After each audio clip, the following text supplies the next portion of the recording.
بچوں، بہت ہی پرانے زمانے کی بات ہے کہ کسی شہر میں ایک بادشاہ حکومت کرتا تھا۔ وہ بہت ہی نیک اور رحم دل تھا۔ اپنی رعایا کا خیال ایسے رکھتا تھا جیسے لوگ اپنی اولاد کا خیال رکھتے ہیں۔ اسے ہر وقت یہ فکر رہتی تھی کہ کہیں اس کی سلطنت میں کوئی دکھی یا ضرورت مند تو نہیں۔ اس نے اپنے افسروں کو تاکید کر رکھی تھی کہ لوگوں کی ضرورتوں کا خیال رکھیں اور شکایت کا موقع نہ دیں، لیکن پھر بھی مطمئن نہیں ہوتا تھا۔ اس لیے روز رات کو ویس بدل کر شہر میں گشت کرتا تھا تاکہ پتہ لگا سکے کہ اس کی سلطنت میں کوئی ضرورت مند تو نہیں۔ ایک رات وہ شہر میں گشت لگا رہا تھا تو ایک چھوٹے سے مکان کی کھڑکی سے آتی ہوئی کچھ لڑکیوں کی آواز سن کر رک گیا۔ کمرے میں 3 بہنیں بیٹھی باتیں کر رہی۔ ایک نے کہا، اگر میری شادی بادشاہ کی باورچی سے ہو جائے تو مزہ آ جائے، کھانا پینا پکانا پڑے اور دنیا بھر کے مزے مزے کے کھانے کھانے کو ملے۔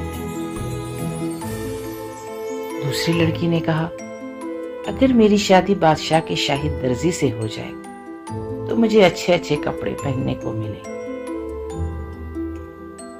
تیسری لڑکی کچھ نہیں بولی تو اس کی بہنیں اس کے پیچھے پڑ گئی۔ تم بھی بتاؤ تم کیا چاہتی ہو، تم بھی بتاؤ تم کیا چاہتی ہو۔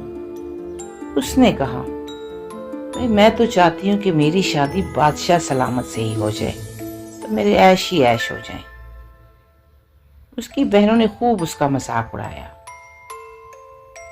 ذرا ان کی ہمت دیکھو، بادشاہ سے شادی کرنے چلی ہیں۔ بادشاہ نے سب کچھ سنا اور واپس چلے گئے۔ اگلے دن دربار میں انہوں نے نوکر بھیج کر تینوں بہنوں کو بلوایا۔ ڈرتی ڈرتی تینوں آئیں۔ بادشاہ نے پوچھا، بتاؤ رات کو تم لوگ کیا باتیں کر رہی تھی؟ تینوں ڈر سے کانپنے لگی۔ پہلے تو نہیں کرتی رہیں، آخر میں دونوں بڑی بہنوں نے اپنی خواہش بتا دی۔ بادشاہ نے چھوٹی سے پوچھا، سچ سچ بتاؤ تم نے کیا کہا تھا؟ پہلے تو وہ یہی کہتی رہی کہ اس نے کچھ نہیں کہا تھا، لیکن پھر اسے سچائی بتانی ہی پڑی۔ بادشاہ نے اسی وقت اپنے باورچی اور درزی کو بلایا اور دونوں بڑی بہنوں کا نکاح ان سے کر دیا اور چھوٹی بہن سے خود ہی نکاح کر لیا۔ یہ دیکھ کر بڑی بہنیں تو جل بھن کے کوئلہ ہو گئی۔ اپنی خواہش پوری ہونے کی خوشی نہیں ہوئی، جلن اس بات کی تھی کہ چھوٹی بہن تو ملکہ بن کر ان کی مالکنی بن گئی اور اس کے نوکروں کی بیویاں بن کے رہ گئیں۔ حالانکہ چھوٹی بہن نے کبھی ان کے ساتھ کوئی فرق نہیں کیا، ہمیشہ چھوٹی بہن ہی کی طرح برتاؤ کیا، کیونکہ وہ فطرتاً سادہ اور نیک لڑکی تھی۔ لیکن بہنیں تو ہر وقت انگاروں پہ لوٹتی رہتی اور اسے نیچا دکھانے کے بہانے تلاش کرتی رہتی۔ بادشاہ کی 2 بیویاں اور بھی تھیں، لیکن کسی کی اولاد نہیں تھی۔ اللہ کا کرنا ایسا ہوا کہ چھوٹی ملکہ امید سے ہو گئی۔ بادشاہ کی خوشی کا ٹھکانہ نہیں رہا، ملکہ کی قدر و منزلت اور بڑھ گئی۔ بادشاہ ہر وقت اس کی خوشی کا خیال رکھتے اور بہنوں کے سینوں پر سانپ پھرتے رہتے۔ جب ولادت کا وقت آیا تو ملکہ نے بادشاہ سے کہا، میری بہنوں کو بلا دیجیے، جس طرح وہ میری دیکھ بھال کریں گی اس طرح کوئی نہیں کر سکتا۔ بادشاہ کو تو ملکہ کی ہر خوشی منظور تھی۔ انہوں نے فوراً دونوں بہنوں کو بلایا اور کہا کہ ولادت ہونے تک ملکہ کے پاس رہو اور ان کا پورا خیال رکھو۔ اگرچہ بادشاہ ملکہ کی بہنوں کو پسند نہیں کرتے تھے، انہوں نے کئی بار ملکہ کو ہوشیار بھی کیا تھا کہ آپ کی بہنیں حسد کی آگ میں جل رہی ہیں، ان سے خبردار رہیں۔ لیکن ملکہ نے کہا، وہ میری ماں جائی ہیں، ہو سکتا ہے انہیں میرا ملکہ بن جانا پسند نہ آیا ہو، لیکن اس کا یہ مطلب نہیں کہ وہ مجھے نقصان پہنچانے کے بارے میں سوچے۔ आखिर वो मेरा खून है। बस मलका को अपने इस यकीन की कीमत चुकानी पड़ी। मलका के यहाँ बेटा हुआ। बहनों ने शाही दाया को अशरफियों का लालच देकर मजबूर किया कि वो बच्चे को मार दे और उसकी जगह 2 कुत्तों के नौज़ायदा बच्चे रख दे। दाया लालच में आ गई। उसने ऐसा ही किया, लेकिन उसमें कुछ इंसानियत बाकी थी। उसने बच्चे को मारने के बजाय एक टोकरी में रखकर नदी में बहा दिया, ताकि कम से कम जान से मारने का गुनाह उसके सर तो ना जाए। इधर बादशाह बेताबी से विलादत का इंतजार कर रहे थे। जब उन्हें पता चला कि मलका ने 2 कुत्ते के बच्चों को जन्म दिया है, तो उनकी हैरत और दुख की इंतहा न रही। पहले तो उन्हें यकीन ही नहीं आया, लेकिन जब अपनी आंखों से मलका के पिंगोड़े में 2 कुत्ते के बच्चों को पड़े देखा तो यकीन करना पड़ा और गुस्सा भी आया कि ये कैसी औरत है जो जानवर के बच्चे को जन्म देती है। उन्होंने कुत्ते के बच्चों को महल से बाहर फेंकवा दिया। मलका को अलग गम से बुरा हाल था। उसे खुद अपने आप से नफरत हो गई थी। बहनें तो ये कारनामा अंजाम देकर अपने अपने घर को सुधार दी और बादशाह काफी दिन तक मलका से नाराज रह गई। फिर बात पुरानी हो गई। मलका दूसरी दफा उम्मीद से हुई तो बादशाह ने तमाम तबीब हकीमों को दिखाकर पूरी एहतियात करवाई। दवा भी हुई, दुआ भी की। जैसे जैसे विलादत के दिन करीब आ रहे थे, मलका खौफ से पीली पड़ती जा रही कि अगर अब के कुछ गड़बड़ हुई तो बादशाह उसे निकाल बाहर करेंगे। विलादत का वक्त करीब आया तो फिर दोनों को देखभाल के लिए बुलवा लिया। बहनें बज़ाहिर बड़ी हमदर्दी दिखाती और अंदर ही अंदर मलका को डराती कि लगता है तुम पर किसी आसिब का साया है, कहीं ऐसा ना हो कि फिर गड़बड़ हो जाए। गर्ज विलादत का वक्त आया तो वही दाया बुलाई गई। अब कि फिर मलका के यहाँ दूसरा बेटा हुआ। बहनों ने दाई को दुगना इनाम देकर मजबूर किया कि उसे भी ठिकाने लगा दे और अब के बिल्ली के 3 बच्चे रख दे। दाया का ज़मीर जिंदा था। वो दूसरी मर्तबा भी ये काम करने पर राजी नहीं थी, लेकिन इन दोनों ने धमकाया कि हम तुम्हारा पोल खोल देंगे और सारा इल्जाम तुम्हारे सर रख देंगे। हम मलका की बहनें हैं, हम पर किसी को कोई शक नहीं होगा। दाया आपके लालच से ज्यादा खौफ की वजह से फिर ये जुल्म करने पर आमादा हो गई, लेकिन इस बार भी उसने बच्चे को मारने के बजाय इसी तरह टोकरी में रखकर नदी में बहा दिया। बादशाह खुशखबरी सुनने के लिए महल में टहल रहे थे। जब उन्हें इत्तला मिली कि अब की बार मलका ने बिल्ली के बच्चों को जन्म दिया है, तो बादशाह सख्त बदमजा हुए। गुस्सा भी आया कि ये औरत है कि शैतान, जो इंसान के बच्चों के बजाय कुत्ते के बच्चे और बिल्ली के बच्चे पैदा करती है। मलका का रो रो कर बुरा हाल हो गया। बहनें झूठे आंसू बहाकर चलती बनी।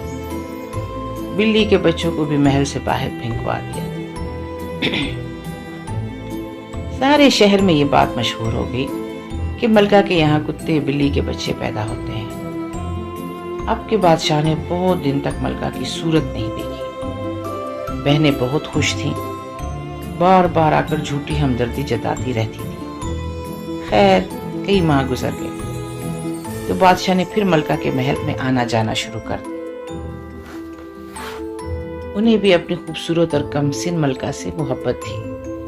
जो कुछ हुआ उसे वो किस्मत का लिखा समझकर भूलने लगे। मलका फिर मां बनने वाली थी। इस बार दवाओं से ज्यादा दुआओं, तावीज और गंडों का सहारा लिया गया। हजारों मनते मुरादें मानी गई।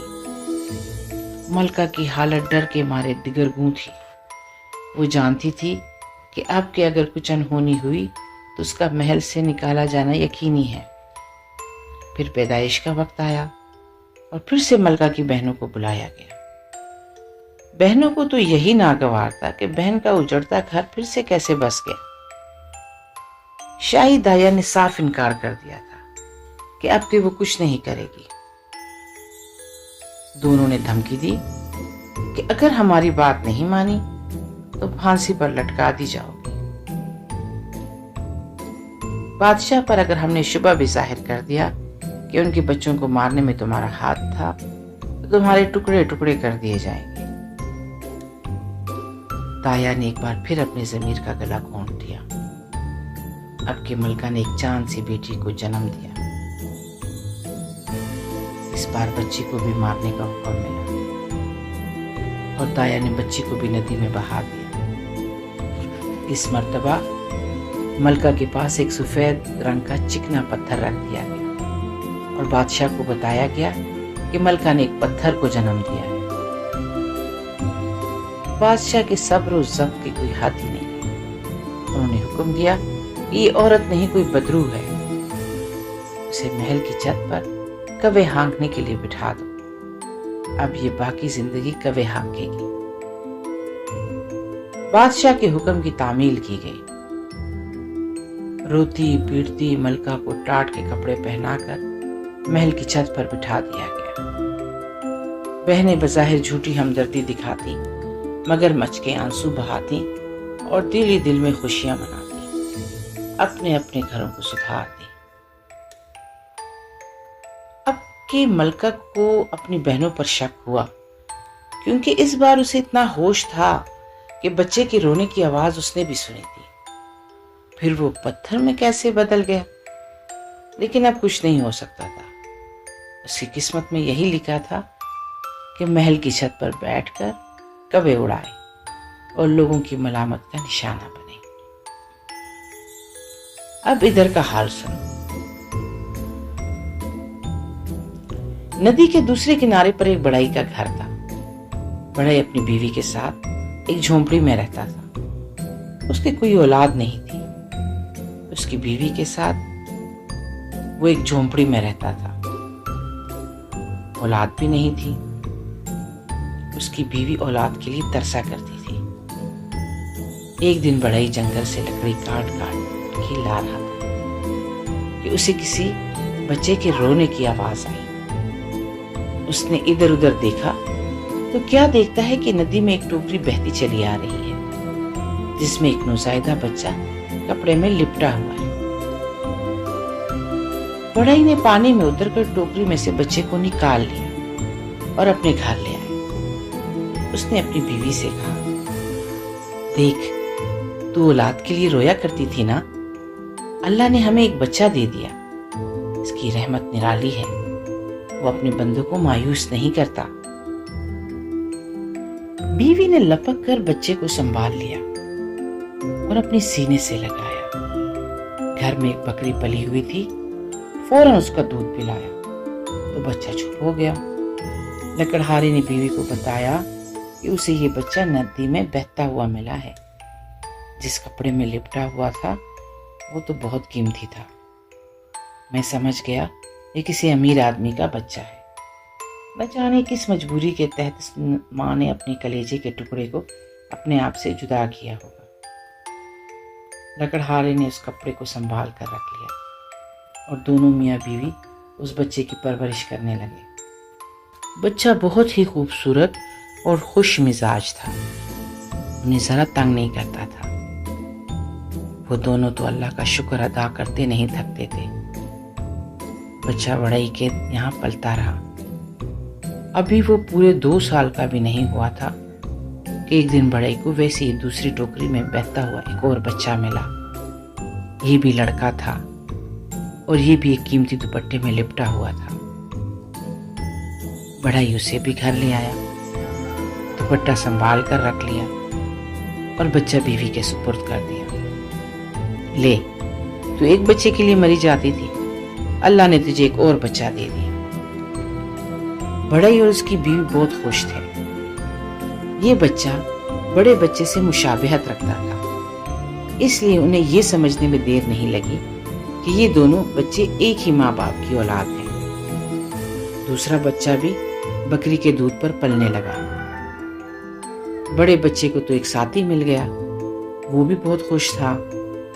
बड़ा लड़का 4 साल का, दूसरा 2 साल का था जब बड़ाई को एक और बच्चा टोकरी में बहता हुआ मिला। ये एक लड़की थी। بڑائی نے اس بچی کو بھی اپنی بیوی کو سونپ دیا۔ بڑائی اور اس کی بیوی بہت ہی خوش تھے، ان کی محرومی دور ہو چکی تھی۔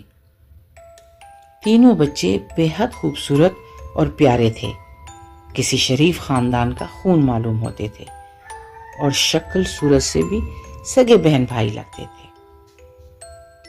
بڑائی اور اس کی بیوی نے اپنی سگی اولاد کی طرح انہیں پالا اور بچے بھی انہیں اپنے سگے والدین ہی سمجھتے تھے۔ اللہ کا کرنا ایسا ہوا کہ بڑائی کی بیوی بیمار پڑی اور اللہ کو پیاری ہو گئی۔ اب بچے اکیلے رہ گئے۔ بڑائی دن میں کام پر جاتا اور بچے گھر میں رہتے۔ بچے بڑے ہونے لگے، دونوں بھائی اپنی بہن سے بہت پیار کرتے تھے۔ تینوں بہن بھائی ساتھ کھیلتے، ساتھ کھاتے، ساتھ گھومنے جاتے۔ بڑائی نے بچوں کو لکڑی کے خوبصورت گھوڑے بنا کر دیے تھے۔ بچے ان گھوڑوں کو ندی پر لے جاتے اور گانا گاتے، کاٹ کے گھوڑوں پانی پیو، نہیں پیتے ہو تب بھی پیو۔ ایک دن بادشاہ اپنے محل کے جھروکے میں کھڑے تھے۔ انہوں نے دیکھا کہ 3 بہت ہی پیارے بچے لکڑی کے گھوڑوں کو پانی پلانے کی کوشش کر رہے ہیں۔ بادشاہ یوں بھی اولاد کو ترسے ہوئے تھے۔ ان بچوں پر انہیں بے اختیار پیار آ گیا۔ جھروکے سے اتر کر نیچے آئے اور بچوں سے ہنس کر بولے، بیٹا کہیں کاٹ کے گھوڑے بھی پانی پیتے ہیں؟ بڑے لڑکے نے کہا، ہمارے پاس تو یہی گھوڑے ہیں، ہم تو انہی کو پانی پلائیں گے۔ بادشاہ نے پوچھا، تم کس کے بچے ہو؟ انہوں نے کہا، ہمارے ابا بڑائی ہیں، وہ سامنے ہمارا گھر ہے۔ بادشاہ نے پوچھا، تمہارے گھر میں اور کون کون ہے؟ لڑکے نے بتایا، ہمارے ابا کام پر چلے جاتے ہیں اور ہماری امی وفات پا چکی ہیں، ہم تینوں بہن بھائی گھر پر رہتے ہیں۔ بادشاہ نے کہا، تم تینوں محل میں آ جایا کرو، ہم بھی تمہارے ساتھ کھیلا کریں گے۔ بچوں نے کہا، ہم اپنے ابا سے پوچھ کر بتائیں گے۔ بادشاہ بچوں کی شائستگی سے بہت متاثر ہوئے۔ اگلے دن جب بچوں نے بڑائی کو بادشاہ سے اپنی گفتگو دہرا کر محل میں جا کر کھیلنے کی بات کی تو بڑائی نے بخوشی اجازت دے دی۔ اب بچے شام کو محل میں چلے جاتے اور بادشاہ دربار سے آ کر ان کے ساتھ کھیلتے اور اپنا غم بھول جاتے۔ بادشاہ کو تینوں بچوں سے بہت ہی محبت ہو گئی تھی۔ اڑتی اڑتی خبر ملکہ کی بہنوں کے کانوں میں بھی پہنچی۔ انہیں پہلے ہی شبہ تھا کہ دایا نے بچوں کو جان سے نہیں مارا اور ان سے غداری کی ہے۔ ایک دن انہوں نے محل میں جا کر بچوں کو دیکھا تو اپنی بہن کی مشابہت سے فوراً پہچان لیا۔ انہوں نے دایا کو بلا کر دھمکایا۔ دایا نے صاف بتا دیا کہ وہ اپنے ہاتھوں کو بچوں کے خون سے رنگنا نہیں چاہتی، اس لیے انہوں نے بچوں کو ندی میں بہا دیا۔ اب تو دونوں بہنوں کے دلوں میں پھر حسد کی آگ بھڑک اٹھی اور ڈر بھی لگا کہ بچے سلامت ہیں تو کبھی نہ کبھی یہ بھید کھل سکتا ہے۔ انہوں نے پھر بچوں کو ختم کرنے کی منصوبہ بندی شروع کر دی۔ انہیں معلوم ہو چکا تھا کہ دونوں لڑکے دن میں بڑائی کے ساتھ کام سیکھنے چلے جاتے ہیں اور لڑکی اکیلی رہتی ہے۔ انہوں نے ایک خاتون کو بلا کر انعام کا لالچ دیا اور اس سے کہا کہ ایسا کرو کہ کسی کو پتہ بھی نہ چلے اور یہ بچے بھی نہ رہیں۔ وہ خاتون زمانہ ساز تھی۔ دن کے وقت بڑائی کے گھر جا پہنچی۔ بچی نے اپنی مٹی کے کھلونوں سے جو کھیل رہی تھی وہ اس کو دکھا دی۔ بیٹی تمہارے باپ اور بھائی کہاں ہیں؟ بچی نے جواب دیا، وہ تو کام پر گئے ہیں۔ خاتون بولی، تم تو بڑی اچھی بچی ہو، بالکل شہزادی لگتی ہو، ان مٹی کے کھلونوں سے کھیلتی اچھی تھوڑی لگتی ہو۔ غرض خاتون بچی کو بہکا کر چلتی بنی اور بچی روٹھ کر بیٹھ گئی، نہ کھایا نہ پیا۔ شام کو بھائی آئے تو بہن کی ضد سے پریشان ہو گئے۔ ان کے پاس اتنا پیسہ کہاں تھا کہ اچھے کھلونے خریدتے، لیکن وہ اپنی بہن کی آنکھوں میں آنسو بھی نہیں دیکھ سکتے تھے۔ दोनों अभी छोटे थे, लेकिन लकड़ी का काम अच्छा खासा सीख चुके थे। उन्होंने बहन से वादा किया कि वो उसे महंगे खिलौने लाकर देंगे। अब उन्होंने शाम को बादशाह के यहाँ जाना भी छोड़ दिया। घर बैठकर लकड़ी के खूबसूरत खिलौने बनाते और उन्हें बाजार में बेचकर पैसे इकट्ठा करते। आखिर इस तरह पैसे जमा करके उन्होंने बहन के लिए महंगे खिलौने खरीदे। बहन बहुत खुश हो गई। कुछ दिन बाद उस खातून ने फिर चक्कर लगाया। बच्ची ने खुश होकर अपने नए खिलौने दिखाए। वो बोली, हाँ, अब इन खिलौनों से खेलती तुम अच्छी लग रही हो, लेकिन तुम्हारे कपड़े तो बहुत घटिया हैं। शहजादी इतने गंदे कपड़ों में कहाँ फिरती है? तुम रेशम और कमखार के कपड़े पहनकर आओ और इन खिलौनों से खेलो, तब तुम अच्छी लगोगी। बच्ची फिर उस खातून के बहकावे में आ गई और मुंह लपेट कर पड़ गई। शाम को भाई आए तो उन्होंने पूछा, अब क्या हुआ? बच्ची बोली, भैया मेरे पास अच्छे कपड़े ही नहीं हैं,